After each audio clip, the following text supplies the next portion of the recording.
Welcome to explorer Jayanta. প্রতিদিন আপনারা এই চ্যানেলে প্রায় রেল সংক্রান্ত বা রেলের ভিডিও দেখে দেখে অভ্যস্ত।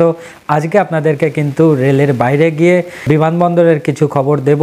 কিছু খবর বলতে দক্ষিণ দিনাজপুরের বালুরঘাট এয়ারপোর্ট দীর্ঘদিন ধরে কিন্তু পড়ে রয়েছে, চালু হচ্ছে না। এই সংক্রান্ত একটা নতুন কিন্তু আপডেট এসেছে আমাদের কাছে। সেই আপডেটটাই মূলত আপনাদের সামনে তুলে ধরবো। তাহলে চলুন ভিডিওটা শুরু করা যাক।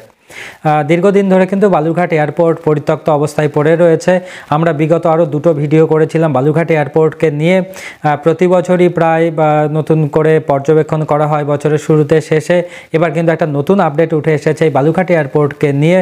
বালুরঘাট এয়ারপোর্টকে আবার নতুন করে চালু করার জন্য কিন্তু যারা পর্যবেক্ষণের দল কিন্তু এসেছিলেন বালুরঘাটে, এবং সেখানে জেলা শাসক সহ সকলেই কিন্তু যারা উচ্চপদস্থ আধিকারিকরা রয়েছেন ওনারা কিন্তু বালুরঘাট এয়ারপোর্টটি পরিদর্শন করেছেন।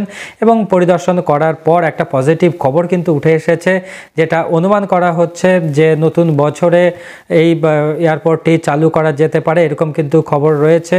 এবং সেই রকম কিন্তু উদ্যোগ নেওয়া হচ্ছে রাজ্য সরকারের পক্ষ থেকে।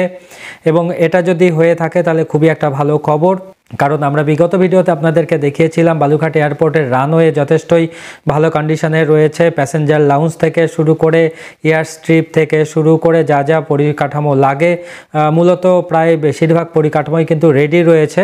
এয়ার ট্রাফিক কন্ট্রোলের কাজ শুধু বাকি রয়েছে, বাকি মূলত সমস্ত কাজই হয়ে গেছে। তো এরকম পরিস্থিতিতে যদি বালুরঘাট এয়ারপোর্ট থেকে নতুন করে প্লেন চালানো হয় তাহলে কিন্তু দক্ষিণ দিনাজপুরবাসী তথা উত্তরবঙ্গের কিন্তু মানুষের যাতায়াতের আরও একটা মাধ্যম বেড়ে যাবে, যেটা কিন্তু খুবই একটা ভালো দিক। তো আমরা চাইবো এবং সকলেরই প্রত্যাশা থাকবে এই এয়ারপোর্টটি যেন খুব তাড়াতাড়ি চালু হয় এবং বালুরঘাট এয়ারপোর্ট থেকে বিভিন্ন প্রান্তে মানুষ খুব তাড়াতাড়ি পৌঁছে যেতে পারেন।